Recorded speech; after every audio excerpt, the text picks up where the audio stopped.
Hello everyone, কি খবৰ আপোনালোকৰ? আজি মই বহু দিনৰ মূৰত আপোনালোকৰ মাজলৈ এটা লং ভিডিও লৈ আহিছো। আশা কৰো আপোনালোক সকলোৱে ভাল পাব। ইমান দিন ভিডিও দিম বুলি মই সময় পোৱা নাছিলো জানেনে? কিন্তু আজি বুলো এনে কথা নহয়, ভিডিওটো দিয়েই দিও। তো আজিৰ এই ভিডিওটোত মই দুদিনমান ধৰি ফলো কৰি থকা মোৰ ডেইলি ৰুটিনখন শ্বেয়াৰ কৰিম। আশা কৰো আপোনালোক সকলোৱে ভাল পাব আৰু ভিডিওটো নিশ্চয় লাইক কৰিব আৰু চেনেলটো সাবস্ক্ৰাইব কৰি দিব। প্ৰায় এবছৰমান আগৰ কথা, মোৰ ওজন আছিল 59, কিন্তু এতিয়া কিমান জানেনে? এতিয়া 66.65। তাৰ পাছত বুলো এনে কথা নহয়, এই 25তে আন্টি লগা হৈ গৈছো আৰু ভৱিষ্যতে বা আৰু কি দেখা হ'ম। তো অকনমান মেইনটেইন কৰিবলৈ ট্ৰাই কৰিছো। আৰু এই 8 দিনত মই যি ৰিজাল্ট পাইছো আপোনালোকৰ মাজত ভিডিওৰ একেবাৰে শেষত শ্বেয়াৰ কৰিম। তো 28 ফেব্ৰুৱাৰীৰ পৰা আজিলৈকে 8 দিন হ'ল সম্পূৰ্ণ। তো মই এই ৰুটিনখন ফলো কৰি আছো।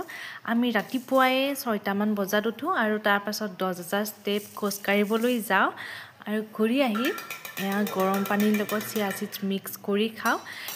আন দিনত মই এই চিয়া সিডছখিনি ৰাতিয়েই তিয়াই থৈ দিওঁ, 1 কাপমান পানীত তিয়াই থৈ দিওঁ আৰু ৰাতিপুৱা গৰম পানীৰ লগত মিক্স কৰি খাওঁ। কিন্তু আজি মই পাহৰি গ'লো জানেনে? সেইবাবে আজি মই এনেদৰে মিক্স কৰি লৈছো। ধুনীয়াকৈ মিক্স হৈ যায়, ফুলিও উঠে। 5 মিনিটমান সময় গৰম পানীত তিয়াই থৈ দিব, ধুনীয়াকৈ ফুলি উঠে আৰু এইটো খাবলৈ বহুত বেছি ভাল। আপোনালোকে যদি এই চিয়া সিডছটো আগে পিছে ট্ৰাই কৰা নাই, এবাৰ নিশ্চয় ট্ৰাই কৰি চাব।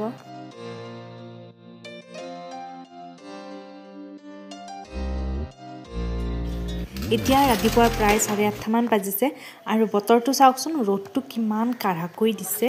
আজিকালি ৰাতিপুৱাতেই ৰ'দটো কাঢ়া হৈয়ে ওলায়, মানে গৰমৰ দিন আহিল আৰু। এই দুদিনমান ধৰি আমাৰ ব্ৰেকফাষ্ট বুলি ক'লে চেনি দিয়া লাল চাহ একাপৰ লগত 2খন বিস্কুট নাইবা চেলেড খাই আছোঁ। আৰু এতিয়া মই 2টামান বুট তিয়াই ৰাখিছোঁ, কাৰণ ৰাতি আমি ভাত খোৱাটো কমাই দিছোঁ, সেইবাবে বুট 2টামান খাই শুই থাকিব পাৰিম। এতিয়াই তিয়াই থৈছোঁ, তেতিয়াহে ৰাতিলৈকে সিজিব। আৰু এতিয়া 9টামান বজাৰ পৰা 2 ঘণ্টা ধৰি এক্সাৰচাইজ কৰিছোঁ মই। ভিডিওটোৱে দেখাই দিছোঁ আপোনালোকক, যিহেতু কৰি দেখুৱাবলৈ মোৰ অকণমান সংকোচ লাগে। আৰু তাৰ পাছত 11:30মান বজাৰ পৰা ঘৰৰ কামবোৰ সমাপ্ত কৰি এইয়া গা পা ধুই আহি মই আইনাৰ আগত বহিবলৈ সময় পাইছোঁ। আপোনালোকে আৰু 12টা বজাত গা ধোৱা বুলি নাভাবিব, মই ৰাতিপুৱাই গা ধুইছোঁ ফুৰিবলৈ যোৱাৰ আগতেই। আৰু এতিয়া এক্সাৰচাইজ কৰি উঠি ঘামি থকা গাটোহে ধুই আহিছোঁ। আৰু আজি দুপৰীয়াৰ বাবে মই তিয়াই থৈছোঁ এয়া বুটৰ দালি। বুটৰ দালিকেইটা মই আগেই তিয়াই থৈ দিওঁ আৰু সময়ত ভাত ৰান্ধিলে মই এইখিনি বনাব পাৰিম।